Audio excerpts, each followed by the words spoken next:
Queridos irmãos e irmãs que participam da Seja, como os irmãos também internautas que nos acompanham, seus notebooks, mundo afora, que Jesus nos ampare hoje e sempre.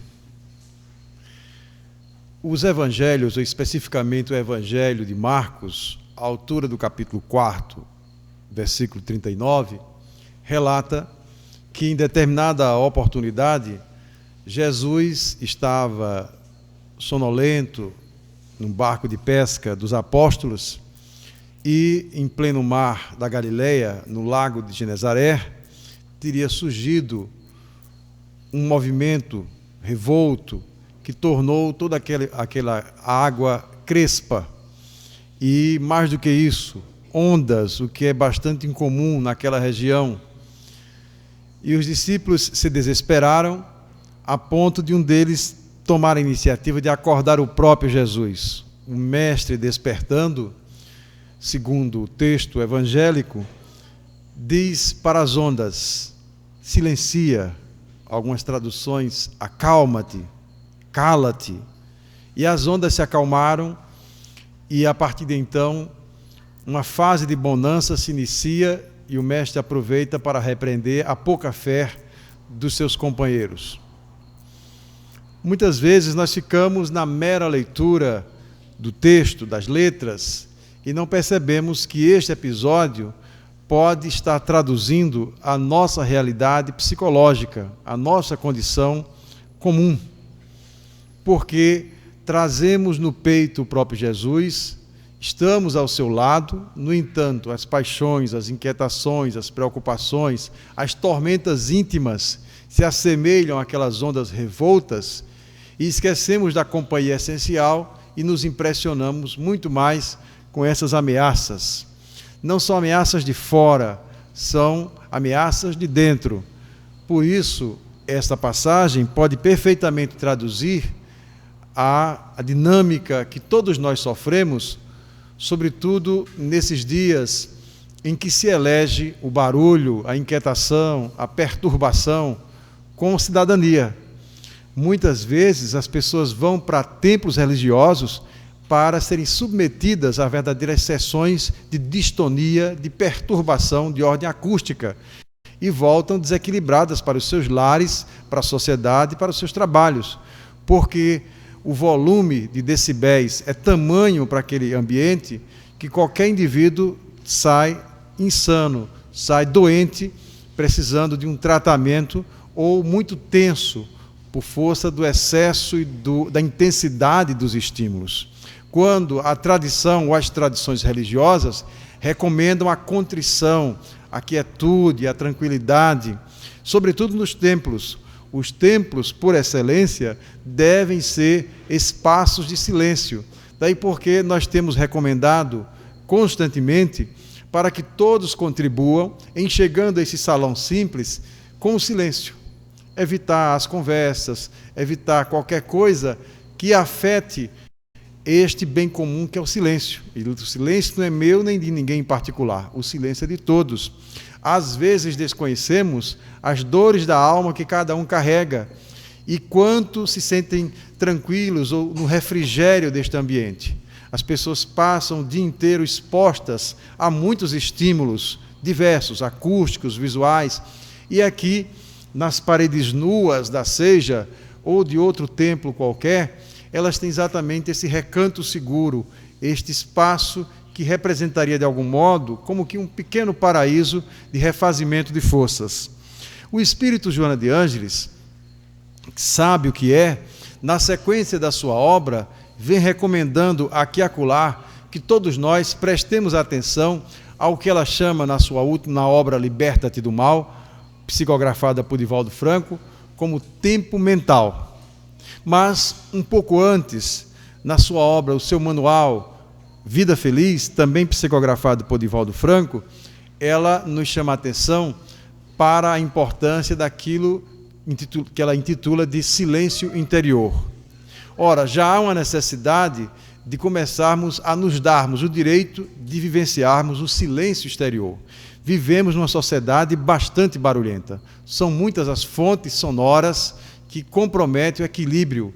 Há pessoas que mal conseguem dormir porque durante o dia foram expostas a muitos estímulos e fica o samba do crioulo doido na cabeça, a pessoa não consegue conciliar o sono, né? Quando não é na própria casa, às vezes o volume excessivo do televisor ou outro aparelho, durante o dia a exposição à internet, enfim, na dinâmica do comércio, as propagandas diversas, o barulho, o excesso de volume da própria voz, há pessoas que não conseguem, de algum modo, regular a voz ao ambiente, há pessoas que praticamente pensam que estão num anfiteatro grego, assim, falam, e você, a 500 metros, escuta com perfeição, diz, meu Deus, estamos perdendo um ator grego, né, que podia perfeitamente, né, encenar um drama, por força do volume da voz, inadequado para aquele ambiente, né? Às vezes é uma intimidade, um segredo que de repente se torna público porque a pessoa não consegue. Agora nós temos essa falta de etiqueta, a pessoa atende um celular, mas ela atende para que todo mundo acompanhe aquela dificuldade. Você às vezes não quer saber, no ônibus, num ambiente qualquer, de repente aquela coisa é pública, agora todo mundo já sabe do que ela estava conversando, ou ele estava conversando, porque ela conversou com todos ao mesmo tempo por força do volume da voz. Então são muitas as ameaças ao silêncio exterior. E poucas pessoas têm a capacidade de algum modo, desprezar esses estímulos externos. Isso nos faz lembrar uma visita que o compositor genial Tom Jobim fez a um outro gênio da música brasileira, Villa-Lobos. Então, Villa-Lobos estava num apartamento lá no Rio de Janeiro e, naquele momento, se promovia uma pequena festa, um encontro entre amigos. E o barulho era muito grande, as pessoas conversavam, umas diziam uma coisa, a outra, aquele burburinho imenso, e Villa-Lobos ao piano. Ele estava lá com um pequeno lápis grafite, tocava alguma coisa e registrava na partitura. E Tom Jobim ficou impressionado como é que alguém poderia estar compondo num contexto daquele, todo mundo falando alto, todo mundo dando gargalhada, e Villa-Lobos compondo, né? Passando para a partitura a sua inspiração. Quando houve uma pausa, Tom Jobim se aproxima e diz, ô Villa, como é que você consegue? Como é que você consegue compor aqui todo mundo gritando, gargalhando, enfim, se ouvindo música, outra música, e como é que você compõe numa circunstância dessa? E Villa-Lobos disse para ele uma resposta que ele nunca esqueceu. Ah, meu filho, a coisa é o seguinte, o meu ouvido de dentro nada tem a ver com meus ouvidos de fora, né? Mas são coisas de gênio, nem todo mundo tem essa disciplina profunda de um Villa-Lobos, né? Beethoven talvez tenha se tornado surdo para poder ouvir melhor o ouvido de dentro, né? Mas, enfim, são tantas as situações e algumas vezes a pessoa até deseja a surdez como provação, porque a qualidade das músicas que se executam, né, as coisas que a gente escuta por aí, a gente diz, olha, se fosse surdo seria mais vantajoso, porque eu não teria assimilado esta tormenta, né, que eu levei para a minha alma, né? Mas Joana de Ângeles, na sua obra Vida Feliz, em vários capítulos, ela enfoca a necessidade de se construir uma cultura do silêncio. Uma cultura. E no capítulo 126, especialmente, ela escreve, um pouco de silêncio interior, far-te-á muito bem. Então, essa primeira sentença já mostra qual ângulo que Joana se posiciona. Ela não fala do silêncio exterior, que já é uma necessidade muito importante. Todos nós, diariamente, temos que ter experiências de silêncio. Dormir em silêncio, normalmente, a palavra é dormitório. Há pessoas que dormem no laboratório, num bom latim, labor, né, lugar de trabalho. A pessoa, o dormitório é o lugar de dormir. Mas quando você vai ao quarto da criatura, o dormitório é um laboratório. São tantas as fontes sonoras, é um computador ligado, é um televisor, é isso, aquilo, outro, é uma multimídia. Você, meu Deus, o que é que eu estou entrando aqui? Parece até um estúdio de gravação, né? Porque são muitos os estímulos, o menor dos detalhes exatamente é o espaço para dormir, a quietude para dormir. Então, ela fala de um pouco de silêncio interior. O silêncio exterior já é uma difícil aquisição nessa sociedade barulhenta e histriônica. Mas o interior é ainda mais difícil, porque mesmo que não haja nenhum estímulo externo, mesmo que estejamos experimentando um total silêncio de fora, vem à tona os nossos pensamentos, as nossas paixões, as nossas preocupações, as inquietações que nos acompanham o dia inteiro. Por isso, muitas pessoas evitam parar, porque se param, borbulha tudo por dentro. É a falta exatamente do silêncio interior. Por isso ela recomenda um pouco de silêncio interior, fartear muito bem. Nós temos espaços internos que precisam ser preservados. Nós temos aquele último reduto. Por exemplo, na cultura judaica, na estrutura, na arquitetura do grande templo, tem o chamado Sancto dos Sanctos, o Santo dos Santos. Esse espaço, ele era exclusivo do sacerdote num grau máximo de inspiração, num determinado dia e hora do ano. Somente o sacerdote, nesse contexto, poderia adentrar esse espaço, o Santo dos Santos. Mas o que acontece? Se perdeu essa possibilidade, né? Porque muitas vezes as pessoas esquecem a figura da porta. As casas têm porta, mas são devassáveis. São filhos, por exemplo, que entram no quarto do pai, do outro, aquela coisa, porque a pessoa normalmente esquece que já foi inventada a porta. Quando alguém diz assim, a porta está fechada, no mínimo você deve anunciar-se, ou um toque delicado, ou qualquer coisa. Tem pessoas que parece que é a Polícia Federal entrando numa batida, né? Já entra na truculência e você diz, cadê o mandato de prisão? Você pensa até que vai ser preso, porque a pessoa entra arrebentando tudo, né? Exatamente porque normalmente ela desconhece essa dinâmica necessária. Ora, assim como existe esse Sancto dos Santos, esse espaço externo, essa reserva para o sublime, da mesma forma existe no mundo da alma. Há uma metáfora falando do vigilante. Dentro do nosso coração, dentro das imagens ou do espaço interno que temos, o nosso espaço interior, como alguns chamam, a psicóloga italiana La Sala Batà vai dizer espaço interior, então deve existir esse reduto impenetrável, esse espaço que nós devemos, de algum modo, funcionar como guardiões para evitar que qualquer pensamento, qualquer emoção, qualquer imagem tenha acesso. Jesus, por exemplo, no Sermão do Monte, vai dizer, tu, quando desejares fazer uma prece, estar com Deus, tranca-te, né, no aposento da casa, que no caso lá era exatamente a despensa. Tranca-te na despensa, porque nas casas da antiguidade a despensa era o lugar mais importante da casa. Então, qual é o lugar mais importante dentro de mim mesmo? E existe a metáfora do vigilante. O nosso coração tem que ter um vigilante. Nós temos uma emoção, chega um pensamento, chega uma imagem, chega um som. Esse vigilante que defende esse reduto puro da alma, ele tem que perguntar um momento, quem é o senhor, quem é a senhora? Eu quero entrar aí. Para quê? Tem autorização?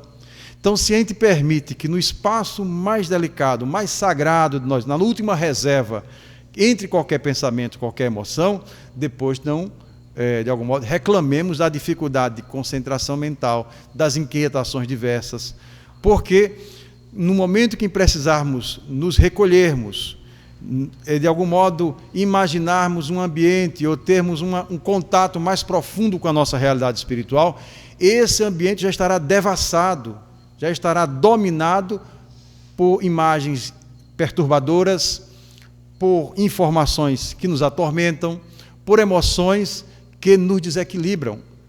Sobretudo nós outros que lidamos com a possibilidade ou com a realidade da reencarnação. Recentemente nós ouvíamos Alberto Almeida, em Natal, e ele abordava um tema extremamente atual, que é o da homoafetividade. A Rede Globo e outros tantos veículos da grande imprensa têm feito campanhas sistemáticas e dá visibilidade à homoafetividade. A doutrina espírita sabe que o espírito em si não tem sexo e para nós é mais fácil entender a dinâmica da homoafetividade. No entanto, nós percebemos que estamos atravessando um período de banalização do tema e uma abordagem extremamente simplista e superficial. E Alberto abordava da seguinte forma, ele dizia a sua experiência muito recente, do seu consultório está superlotado de pacientes jovens, adolescentes, que estão experimentando a homoafetividade e a bissexualidade. O menino está lá, mais ou menos centrado numa certa polaridade ou uma identidade sexual. De repente, os colegas de escola, de universidade, não sei o quê, começam a aventar, mais a Rede Globo fazendo um barulhinho, começa a aventar, por que não experimentar outras possibilidades? E aí, alguém opta por essa mudança, ou pela homoafetividade, ou pela bissexualidade. Resultado, fila para procurar psicólogo e psiquiatra depois. Porque o espírito experimenta, muitas vezes, o despertar de subpersonalidades. Ele tinha, normalmente, dificuldades nesse campo, tinha experiências numa outra polaridade que deveriam estar muito bem guardadas e preservadas. Quando ele destampa, vem à tona toda uma energia, toda uma dinâmica para a qual ele não estava preparado nesse contexto. E aí, o conflito profundo, a inquietação, a tormenta, tentativas de suicídio, é tudo que Alberto vinha relatando dos seus pacientes. Tudo começa com essa história: eu vou permitir, ou eu vou me permitir tal coisa, tal mensagem, tal imagem, tal emoção, tal influência. Mas será que nós nos conhecemos completamente para que a gente possa fazer experiências à esquerda ou à direita, seja com a nossa sexualidade, ou seja com outro ângulo da nossa alma? Nós não sabemos o que trazemos do passado e que, mais ou menos, deve estar sob controle. O espírito, nesse contexto, talvez não tenha estrutura para lidar com esse conflito, por isso que ele está adormecido. E quando destampa, vem esse afloramento, e quando o indivíduo tem a possibilidade de procurar um terapeuta, quando não, ele fica naquela inquietação. Por isso, Joana vai falar desse silêncio interior.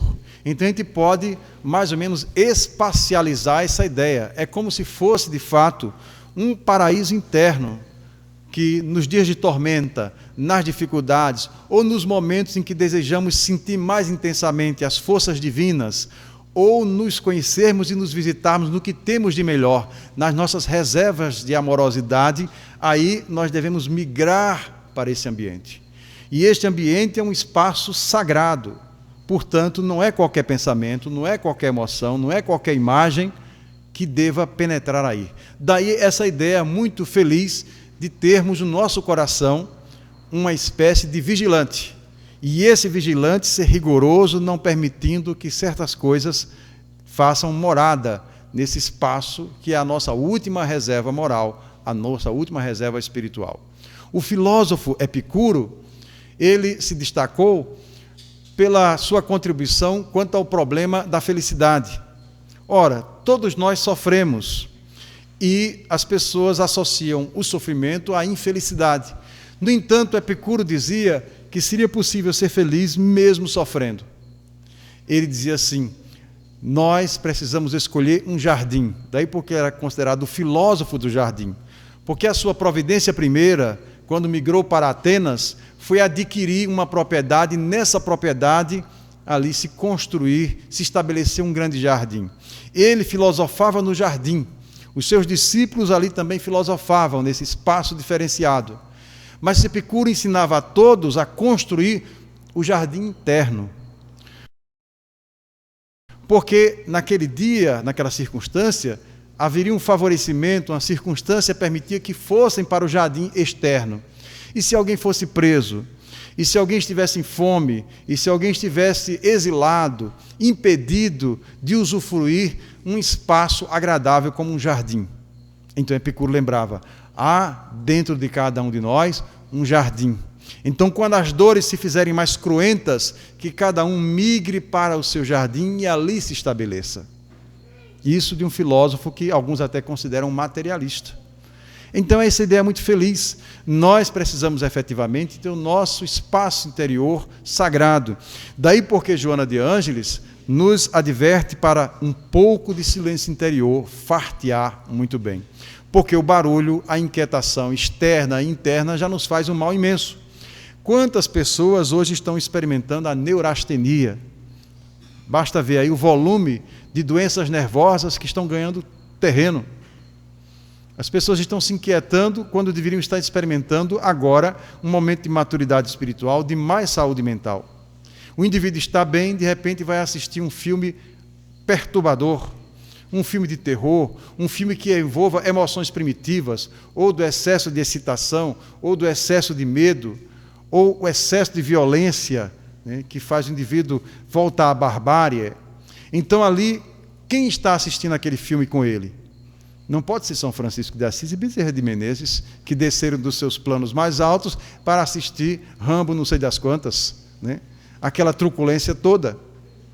São os espíritos afins, espíritos que gostam de dar soco, levar soco, espíritos que ainda continuam machucados no mundo espiritual, com o perispírito sangrando, envolvidos com quadrilhas, espíritos ligados à truculência, à violência, naturalmente são atraídos e ali estão acompanhando o filme que nós assistimos, muitas vezes a altas horas da noite. E o indivíduo depois quer conciliar o sono, como se fosse possível. Aquela plateia que ele convidou quer ficar junto, pedindo o próximo filme. Então, isso é uma realidade perfeitamente possível. Por isso, é preciso que a gente possa, muitas vezes, se poupar. Às vezes, alguém nos chama para nos trazer uma informação perturbadora. E se a gente não tiver equilíbrio para recusar um momento, não quero saber sobre isso e sobre aquela pessoa, não quero. Porque se ouvirmos aquela informação, vai criar uma espécie de fermentação mental. Nós ficaremos à semelhança dos bovinos, ruminando o capim. Vai e volta, aquela coisa incomoda. Nos tornaremos ruminantes. E Joana continua: a azáfama desgastante, as preocupações contínuas, os sobressaltos diminuem as resistências morais, o que é uma grande verdade. Normalmente pela manhã nós nos equipamos com a meditação, com a prece, que é uma tarefa de qualquer pessoa que tem um mínimo de juízo. Qualquer espírita sabe que é preciso se preparar, usando aqui uma expressão infeliz, do mundo cão, para os desafios do dia. Não sabemos as provocações que surgirão, as dificuldades, os enfrentamentos que teremos. Então, é importante que a gente tenha aquela quadra, sobretudo quando a família ainda está dormindo, de meditação, de oração, de contato mais profundo com os nossos amigos espirituais. Estamos nos equipando, mas no decorrer do dia tem a azáfama, o lufa-lufa, a inquietação, o corre-corre, e aquelas coisas que nós lemos pela manhã vão ficando mais enfraquecidas, vamos esquecendo. Por isso que de vez em quando encontramos uma outra pessoa, um momento, eu quero uma pausa, né? Como aquele jogo que você está perdendo, é preciso de vez em quando pedir uma pausa, um tempo para o técnico, para você ter novas instruções. E você vai, procura um ambiente tranquilo, relê uma página de Emmanuel, de André Luiz, de Joana de Ângeles, e ali volta mais abastecido para o enfrentamento necessário. As preocupações contínuas. A preocupação, o próprio nome já diz. Nós estamos preocupados, já estamos ocupados e ocupados antes. A coisa ainda é uma possibilidade, mas nós já estamos incomodados e aquilo já toma energia mental. Então, tudo isso, os sobressaltos, de repente estamos diante de uma expectativa e há uma quebra, né, uma mudança por completo pela qual não esperávamos. Joana vai dizer, isso vai diminuindo as resistências morais. De repente você achava que tinha condições de perdoar um golpe, né, que sofreria durante o dia, mas a determinada hora você já tem suas resistências morais completamente enfraquecidas ou bem comprometidas. Nós não sabemos, né? Aquela disposição, aquele entusiasmo, aquele idealismo das primeiras horas, é possível que não se mantenha no decorrer do dia. As resistências morais vão se desgastando.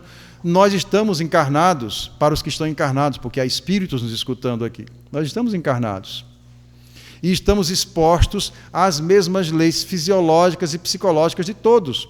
Então, se a gente passa o dia inteiro ouvindo essas músicas maravilhosas, essa gritaria, né? Esse corre-corre, é carro de som, é isso, aquilo, outro, né? As cenas desagradáveis, isso vai, de fato, criando toda uma dinâmica na nossa mente e perturbando aquele bem-estar que estava estabelecido. Então, Joana vai continuar. Indispensável que te reserves tempo emocional para o teu refazimento, o teu silêncio interior.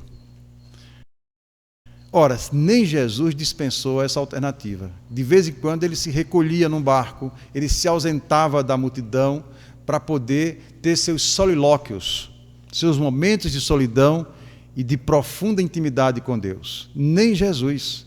Imagine nós outros. Nós temos as nossas dificuldades. Então é preciso, de fato, nos darmos o direito desse período, desses momentos, dessa experiência de refazimento. A pessoa, de repente, se assumir, eu estou me sentindo descompensada em termos de energia. Com licença a todos e vou me recolher, né? E, enfim, se dá essa possibilidade. Às vezes a pessoa estabelece um prazo. Não, então eu estou fazendo uma prece agora, lá para o momento em que quando eu for dormir, eu farei uma nova. Mas, às vezes, o refazimento exige uma intervenção imediata.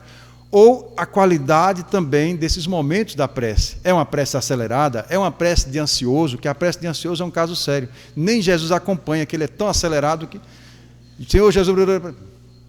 Né? Ele já vai disparando. Né? É uma prece que implica, na verdade, a prece, muitas vezes, é a culminância de um longo período de ir tranquilizando a alma, de se pacificando. A pessoa, inclusive, se dá o direito de uma experiência mediúnica mínima, de sentir as presenças espirituais, se sentir abraçado, as intuições, as inspirações.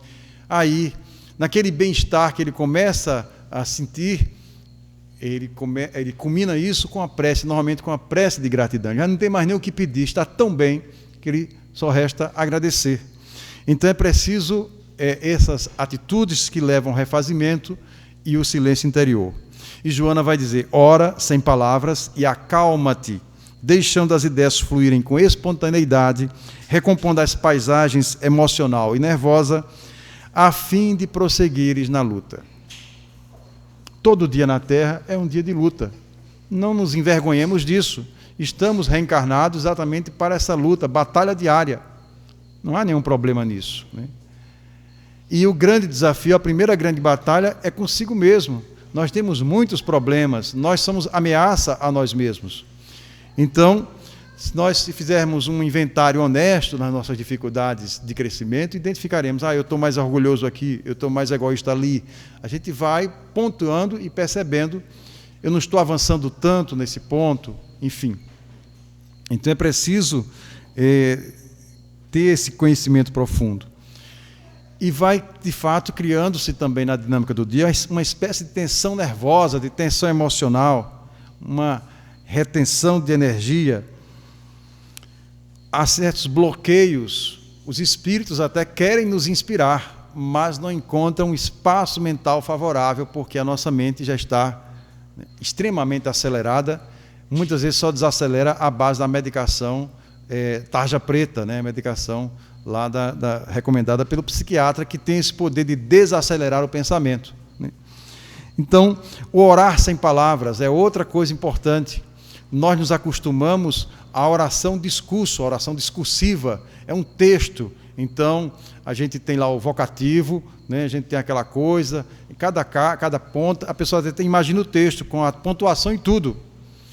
Mas o silêncio interior favorece a uma experiência da oração sem palavras.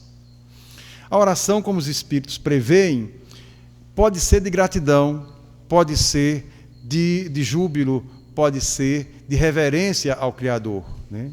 Então, o pedir, orar, o pedir, o agradecer e o louvar, normalmente o louvar é pouco exercitado, mas existe experiências de silêncio e de silêncio interior que podem favorecer o louvar. Por exemplo, às vezes a pessoa se dá o direito de uma relação mais direta com a natureza. Leon Denis escreve um texto belíssimo, pura poesia, chamado O Grande Enigma, e lá ele fala sobre a montanha, sobre as estrelas, sobre o mar, capítulos inteiros falando de paisagens. Alguém disse, mas o que está acontecendo com Leon Denis, né? Aqueles textos que eu conhecia dele são... Isso é referendado por aqueles espíritos acostumados a grandes meditações. A pessoa diz, eu tenho uma dificuldade enorme de meditar. Experimente fazer um passeio por uma floresta, por uma praia, e apenas ir dedicando por exemplo, a um sentido. Agora eu vou prestar atenção apenas, vou usar a visão, vou desprezar outros sentidos, vou focar apenas nas paisagens. O olfato, alguém passeia por um bosque e se dá o direito de focalizar apenas os aromas que se misturam no ar. Então são tantas as possibilidades, e nesse momento nós estamos fazendo uma oração de louvor. Nós estamos dizendo a Deus que a criação dele é tão bela que merece suspendermos tudo o que mais nos incomoda para focarmos tão somente a própria criação. É uma atividade pouco praticada, basta ver os pacotes turísticos. Tem pacote para o forró, tem pacote para isso, mas você vai ter um pacote, você vai para passar um dia, meio dia na montanha ou num bosque. Mas isso é uma enganação, a pessoa vai dizer, que agência maluca é essa? Eu pagar tanto para passar meio dia ali no bosque junto das flores, não faz sentido. Quero meu dinheiro de volta, a pessoa vai dizer isso, né? Mas os espíritos superiores recomendam exatamente essa prática. De vez em quando se dá o direito de uma relação mais direta com a natureza, sobretudo em espaços silenciosos, que favorecem a quietude, a meditação, a reflexão. Então, por isso, Joana vai propor esse projeto de calmaria a partir das paisagens, só que aqui ela fala na paisagem emocional e nervosa, a fim de prosseguires na luta. E Joana vai dizer ainda, nesse instante, encontra-te contigo mesmo e experimenta o júbilo de te amares, cuidando de ti e renovando-te, a fim de que nenhum mal permaneça contigo. Já em outros momentos, Joana recomenda, ama-te mais. E muita gente pensa, essa Joana de Anjos, de vez em quando, ou Divaldo, de vez em quando cochila e psicografa umas coisas estranhas. Isso parece um discurso de egoísta, né? O milô do egoísta, ama-te mais, mas o primeiro grande laboratório de amor, a primeira referência concreta de amor é cada um de nós. O que acontece normalmente é que a pessoa cria em torno de si um discurso de rejeição. Eu não gosto dessa parte, eu não gosto disso aqui, eu não gosto do meu corpo, eu não gosto. Aí começa a fazer um inventário de tudo que não gosta e esquece o essencial, de apaixonar-se por si mesmo, de redescobrir as reservas de amor, de bondade, de esperança, de idealismo que cada um de nós temos consigo. E é exatamente isso que Joana diz, é preciso essa redescoberta. Experimenta o júbilo de te amares, cuidando de ti e renovando-te. De repente nós percebemos, primeiro, somos criaturas de Deus. Fomos criados por Deus. E Deus é a própria fonte de amor. Deus não podia ter criado desamor. Então, por essa filiação, isso é suficiente para termos motivo para nos amarmos. Basta lermos também o texto de Joana de Ângeles, Filho de Deus, em que ela tematiza essa constatação óbvia, mas tão importante para todos nós. Se somos filhos de Deus, nós geneticamente trazemos consigo o mais puro amor, o amor do Criador. É preciso redescobrir isso. É nesse espaço interior, lá naquele canto, nós encontraremos as nossas reservas incorruptíveis. Aquilo que é o nosso self, o nosso ser profundo, numa linguagem psicológica junguiana. É a nossa dimensão luminosa, a nossa centelha divina, que vale a pena ser revisitada e nos dá força para, como diz Joana, que nenhum mal permaneça conosco. E, sobretudo, esse autoencontro. Nós percebemos, via de regra, que as pessoas têm se dado ao direito de encontros externos, de encontros alienantes. Por isso, tantas páginas são visitadas na internet, tantas buscas as pessoas fazem, até mesmo nas viagens, essas viagens propostas pelas agências, quando podem ser fruídas, muito bem, mas essas viagens necessariamente não nos trarão essa tranquilidade, porque poderão funcionar como uma experiência de distanciamento dessa nossa reserva moral, desse autoencontro. Quantas vezes nós nos perguntamos, atravessamos semanas, atravessando meses e até anos sem termos uma entrevista conosco mesmo. Não é coisa de maluco, olha, eu vou me entrevistar, eu vou sentar comigo mesmo, né? Eu mesmo. Não, é necessário. Existe um eu exterior, um eu social das nossas relações, do trabalho do dia a dia, das preocupações, dos compromissos, e existe um eu profundo, a nossa identidade mais profunda. E muitas vezes há um descolamento, há um distanciamento, até um estranhamento, parece que um não conhece o outro. Por isso é preciso desacelerar, é preciso muitas vezes se distanciar da dinâmica social para nos encontrarmos com esse eu profundo que somos nós mesmos.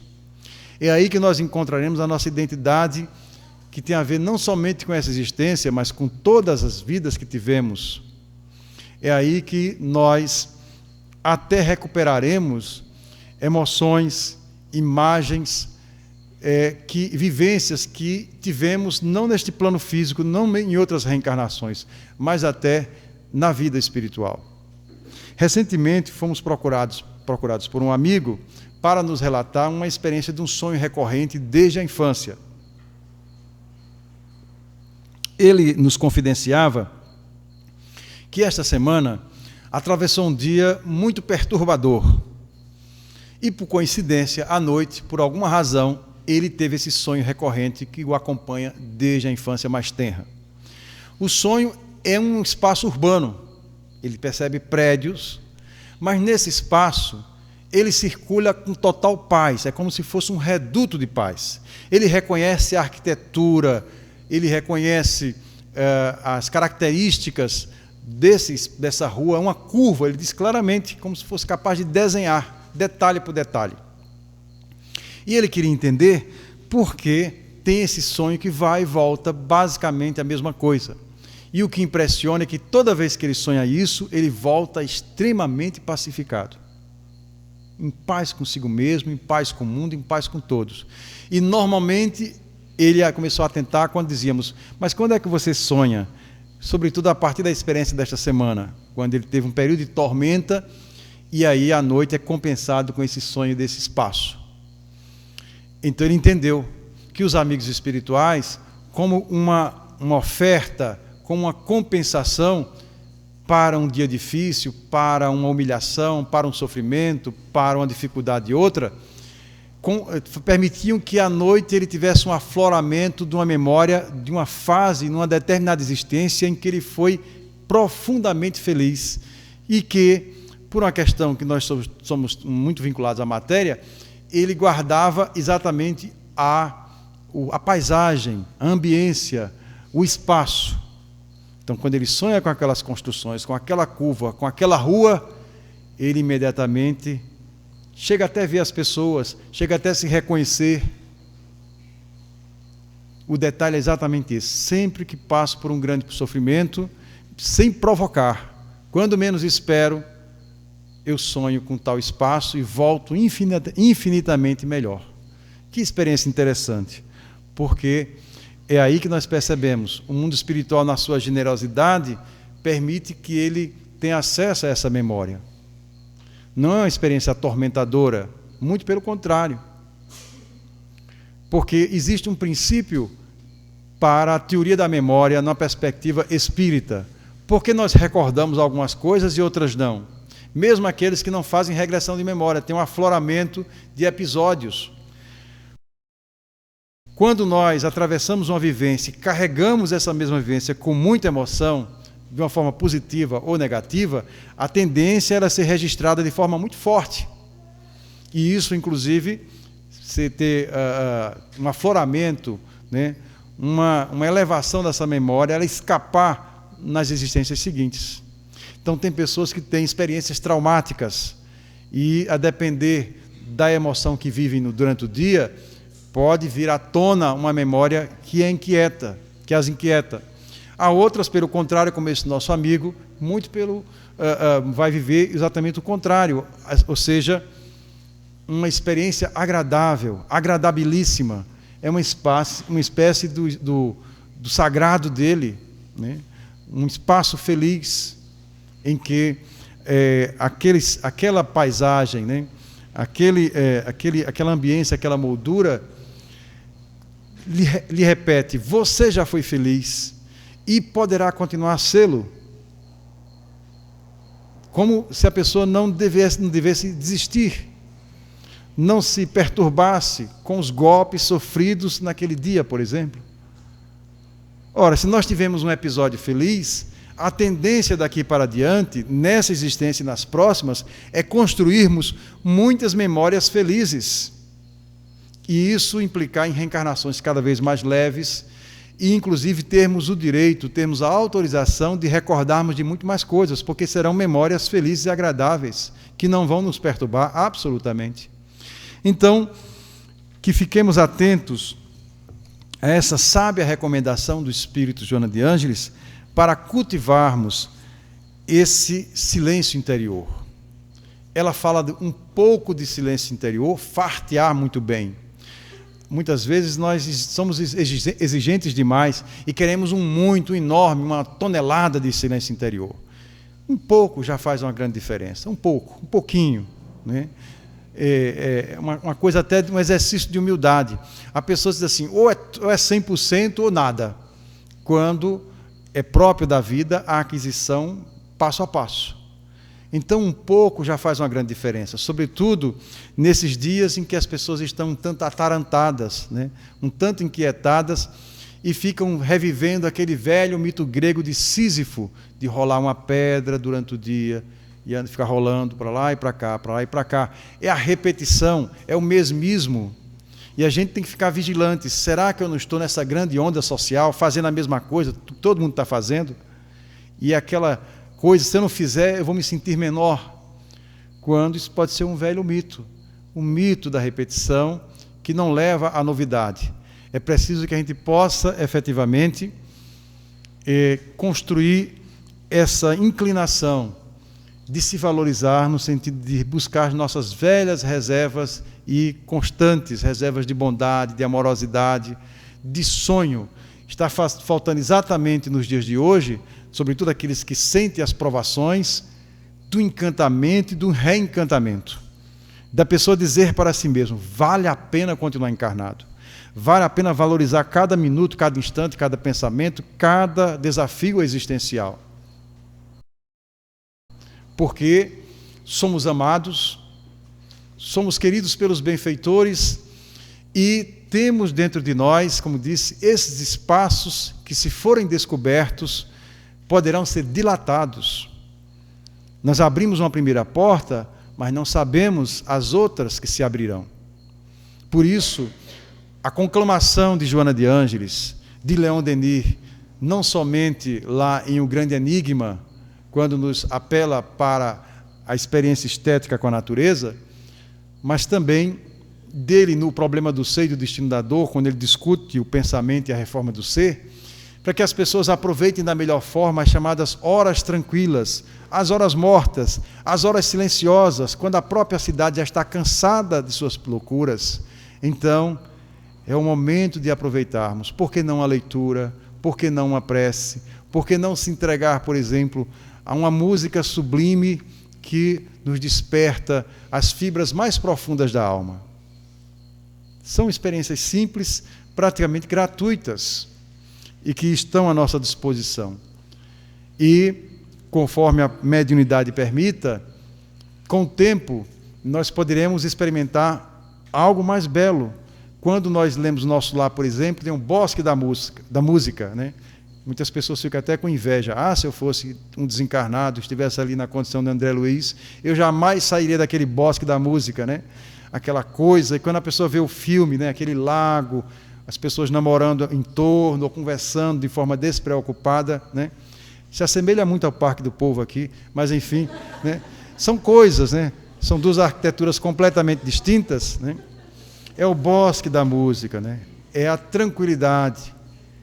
A alma que precisa exatamente dessas experiências que a toca, com certeza, quando André Luiz reencarnar, se não já estiver reencarnado, aquelas experiências que ele teve no bosque da música, ele, se tiver merecimento, há de recordá-las e há de ter experiências de felicidade profunda, de uma saudade de algum lugar, de não sei quem, exatamente aquele momento no campo da música, da conversa com sua mãe.